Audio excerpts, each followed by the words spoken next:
예, 5월 20일 시황 브리핑 시작하겠습니다. 오늘 뭐 키워드는 구리, 삼성전자, HLB 이렇게 봐야 될 것 같은데, 삼성전자가 7거래일 만에 상승하면서 코스피 지수 올렸고요. 반면에 HLB가 이제 하락하면서 코스닥 지수를 끌어내리는 그런 역할을 했고, 이게 또 하락 종목 수를 또 늘려버리는 그런 역할을 했습니다. 뭐 일부 종목군들 강세 보였는데, 뭐 구리 관련주, 금융주, 자동차주 같은 종목들이 일부 상승을 해서 이제 선방을 했는데, 전체적으로는 하락 종목 수가 더 많이 나타났던 그런 하루였습니다. 이건 이제 하락 종목 수가 많았던 건 지난 주말에 미국의 국채금리가 올랐잖아요. 그러니까 국채금리 올라갈 때는 투자자들이 일단 좀 몸을 사리죠. 그래서 그런 현상이 나오면서 전반적으로 이제 하락 종목 수가 더 많았던 그런 날이었습니다.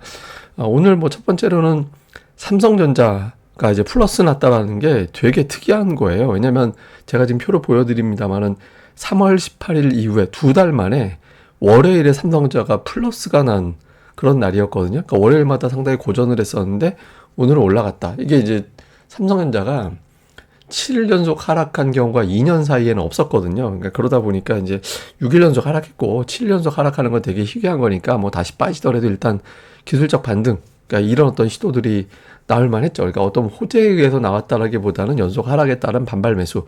또 하나는 뭐냐면 삼성전자를 연봉으로 보면 삼성전자가 플러스로 전환되고 나서 1년에 딱 끝나고 그 다음에 바로 하락한 사례가 거의 없습니다. 그러니까 대체로 보면 2년 이상 올라갔거든요. 길게 갈 때는 한 4년 올라간 적이 있었고, 대체로 한 번 돌아서면 한 번 더 그 다음 해까지는 올라가는 그런 경향이 있고, 제일 적게 올라가도 10% 이상은 올라갔거든요. 그래서 삼성전자가 연간 기준으로 마이너스였잖아요. 지난주까지는. 그러니까 이 정도까지 빠질 건 아닌 것 같다. 또 기술적으로는 75,000원대 중후반이 굉장히 중요한 지지선 역할을 하기 때문에 일단 뭐 기술적 반등해야 될 위치인 것 같아. 그래서 삼성전자가 플러스를 내니까 지수 자체도 코스피는 이제 플러스가 나는 그런 이유로 작동을 했습니다. 반면에 이제 코스닥은 이제 HLB 쪽이 또 문제가 됐는데 오늘까지 또 하한가가 나서 이틀 연속 하락을 했죠. 그리고 오늘 하한가인데 거래 대금이 8천억이 나왔어요. 초반에 이제 뭐 단타로 유명한 모 창구가 이제 들어오면서 거래를 해집고 다니면서 거래가 좀 터졌죠. 근데 이게 잘 보면 그 파트너 제약사의 어떤 문제다, 이제 이런 이야기를 했잖아요. 근데 파트너 제약사가 지난 18일 기준으로 그 내용 알고 있고 곧 다시 재검토해서 FDA에다가 제출을 할 거야, 이렇게 밝혔거든요. 그러니까 저렇게 이제 곧 빠른 시일 내에 이제 밝힐 거야라고 얘기를 했음에도 불구하고 주가가 이제 쉽게 반등을 못 하고 있다라는 점, 그러니까 이제 투자 심리가 그만큼 안 좋다라는 거죠. 근데 이제 이렇게 되면서 시가총액 4위까지 지금 이제 내려왔는데, 보시면은 오늘 종목 증시에 5.4포인트를 떨어뜨린 게 이 종목이었거든요. HLB가 이제 5.4포인트 떨어뜨렸는데, 이게 시가총액이 지금 6조 원까지 내려가서 시가총액이 계속 내려가서 영향력은 계속 축소가 되는 그런 상황이 만들어지게 되거든요. 그래서 이런 것들을 감안해 본다라면, 그러니까 지금으로서는 이제 영향력은 계속 축소가 될 가능성이 높다. 그리고 이제 뭐 회사 쪽에서 어쨌든 다시 시도를 하겠다라고 하기 때문에 부정적인 영향으로 주는 거는 이제 어느 정도 정점을 지나간 게 아닌가, 그러니까 이렇게도 보여집니다. 그래서 어쨌든 요 흐름 좀 HLB 관련된 여파는 피크를 좀 지나가고 있을 가능성이 있다. 요 점은 또 우리가 좀 봐야 될 것 같고요.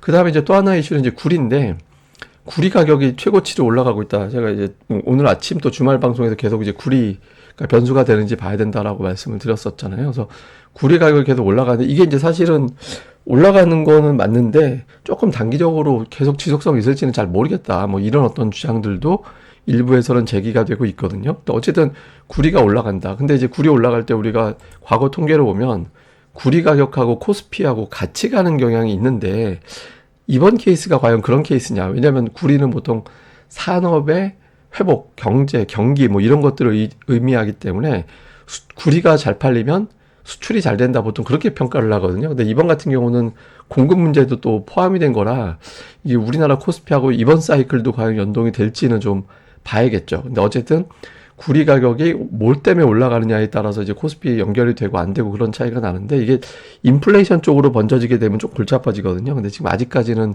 인플레이션도 아니고 그렇다고 뭐 경기의 회복 시그널도 아니고 조금 어정쩡하게 잡히는 것 같습니다. 근데 어쨌든 구리 가격이 조금 완만해지는 게 우리 입장에서는 이제 조금 더 좋다라고 볼 수 있겠죠. 그래서 좀 봐야 될 것 같고요.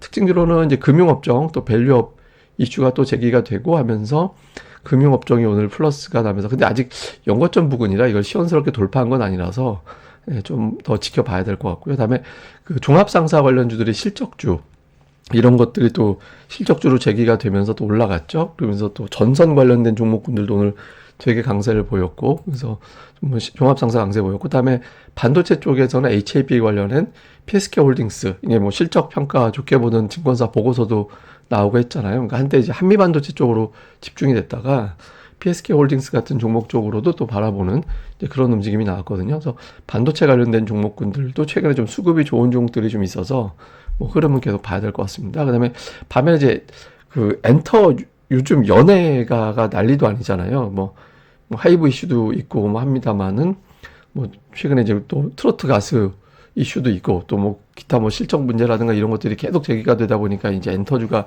쉽게 못 돌리죠. 그래서 근데 나중에 그 어도라는 회사 있잖아요. 이번에 이슈가 된 거 한번 전자공시 들어가서 재무제표 한번 보세요. 그러니까 재무제표 보면은 이게 좀 되게 특이하다, 좀 이상하다 싶은 항목들이 좀 보이긴 하거든요. 그래서 하여간 좀 엔터 관련된 종목군들은 좀 너무 사연이 많아져서 좀 아쉽습니다. 이게 좀 밀고 올라갈 수 있는 시점에서 여러 가지 이제 노이즈가 생겨가지고 좀 고전을 하는 것 같습니다. 다음에 이제 수급에서는 외국인들은 오늘 뭐 적극적인 시장 참여는 안 한 것 같고요. 그리고 종목들별로 보면 외국인이 오늘 선물 쪽에 주로 집중을 해서 순매수 1위가 현대차인데 650억 원 정도밖에 안 잡혔거든요. 보통 순매수 1위 하면 1000억대가 넘어가야 되는데 그렇게 안 나왔죠. 근데 어쨌든 자동차 관련된 종목군들을 좀 매수한 게 좀 특징적으로 보이고, 그 외에는 이렇게 뭐 특별하게 업종별 특징보다는 이제 골라서 종목별로 담았다, 뭐 이 정도로 보이고요. 기관 투자자들은 오늘 그 외국인이 대규모 선물 매수해서 이제 기관 쪽에서 저렇게 잡혀버리면 시가총액 상단이 웬만하면 이제 매수 쪽으로 잡히게 되거든요. 그 외에 보면 이제 금융업종이 좀 있고, 그다음에 종합 상사 종목군들 뭐 이런 것들이 선별적으로 좀 보인 게 특징이었고요. 그다음에 외국인 투자자들이 코스닥에서는 이제 엔캠은 보통 저건 2차 전지를 샀다 이렇게 보기는 어렵습니다. 보통 이제 2차 전지 살 때 에코프로비엠하고 엔캠하고 시소 관계에 있어서 엔캠을 샀다고 해서 2차 전지를 샀다라고 보기는 좀 애매하거든요. 근데 어쨌든 그게 있고, 그 아래쪽에는 뭐 이렇게 제약바이오, 반도체 뭐 관련된 종목군들 좀 선별적으로 골라서 담는 그런 모습이 있었고, 기관은 조금 업종별 색깔이 좀 있어요. 그러니까 기관이 코스닥을 최근에 열심히 사는데 제약 바이오 계열의 종목군들 일부, 2차 전지 일부, 다음에 이제 반도체 일부, 이렇게 이제 새 업종을 좀 싹 담는 그런 모습이 있거든요. 그게 좀 특징적으로 나타난 모습이었습니다. 시장을 전체적으로 보면 이제 오늘 뭐 장중에도 나왔던 것 중에 하나가 이제 이란 대통령이 헬기 타고 이동하다가 이제 또 문제가 생겼잖아요. 그래서 요게 이제 국제 유가의 어떤 변수가 되는데, 현재로서는 유가에 그렇게 특별하게 변수가 될 것 같지는 않은데, 그러니까 중동 지역의 어떤 저게 유가 쪽으로 연결되면 조금 묘한 인플레이션이 좀 5월 이후부터는 다시 내려가는 사이클 뭐 이런 기대가 좀 있거든요. 그래서 유가가 좀 변수가 되지 않는지 이거 좀 어쨌든 면밀하게 체크를 해봐야 될 것 같고, 그다음에 실적 발표 앞두고 엔비디아의 주가가 어떻게 돌아갈 거냐, 이것도 되게 중요합니다. 체크 좀 해봐야 될 것 같고요. 그다음에 국채 금리가 올라가 있는데, 사실 지금 국채 금리 올라가면 되게 눈치 없는 게 되거든요. 그래서 4.4%대까지 다시 올라왔는데 4.4, 4.5 요 라인은 되게 부담이 되는 위치입니다. 그래서 국채 금리가 높은 수준을 유지하게 되면 하락 종목 수가 많아지는 그런 형태가 될 수 있거든요. 그래서 금리가 좀 안정되는지, 그다음에 오늘은 일단 금융, 자동차, 구리, 그다음에 일부 반도체, 하여튼 뭐 요런 류의 어떤 종목군들, 뭐 화장품 이런 것들 또 강세를 보이긴 했는데, 그러니까 기존의 어떤 빅4, 조선 빼놓고는 기존에 강했던 종목들도 또 올라가고, 그래서 조금 이제 오늘은 종목군들이 제한적인 변화를 보였고, 또 그러니까 하락 종목 수가 많을 때 올라가는 종목들이 좀 강했거든요. 그래서 그러니까 이런 구도에서 조금 이제 상승 종목 수가 좀 퍼져야 됩니다. 그러니까 이 구도대로 가는 거는 사실 투자자들에겐 되게 부담이 되죠. 근데 어쨌든 오늘은 이런 부분이 특징이었습니다. 근데 저는 지금 기관을 자꾸 주목하게 되는데, 아침에도 제가 기관이 3일 연속 그 500억 원 이상 매수하는 게 되게 흔한 경우는 아니다. 근데 4일 연속 나온 건 그 2021년 12월 이후에 처음이었고, 그때 당시 12월은 연말에 배당 기준일까지 들어왔을 때 시기라서 그때 수급을 의미 있다라고 해석하기는 애매한 때거든요. 그러니까 어쨌든 기관이 굉장히 코스닥을 열심히 사고 있고, 종목들별로 보면 이 기간 동안에 사놓은 종목군들이거든요. 그러니까 이게 이제 제약 바이오 일부, 반도체, 이런 2차 전지 이렇게 이제 빅3를 다 담았어요. 업종 빅3를. 예, 그래서 근데 여기에 포함되어 있는 종목군들 같은 경우는 최근에 지수 대비 더 나은 흐름들이 나오고 있는 종목들이거든요. 그래서 기관 투자자들이 어떤 제가 보기에는 코스닥 시장에서 어떤 종목 장세를 좀 끌어내려는 그런 움직임이 좀 있는 걸로 보여지거든요. 그래서 기관들이 따박따박 좀 사놓고 있는 종목군들에 대해서는 좀 계속해서 좀 이번 주에 집중적으로 모니터링을 좀 해봐야 될 것 같다. 이렇게 이제 정리해 보면 될 것 같습니다.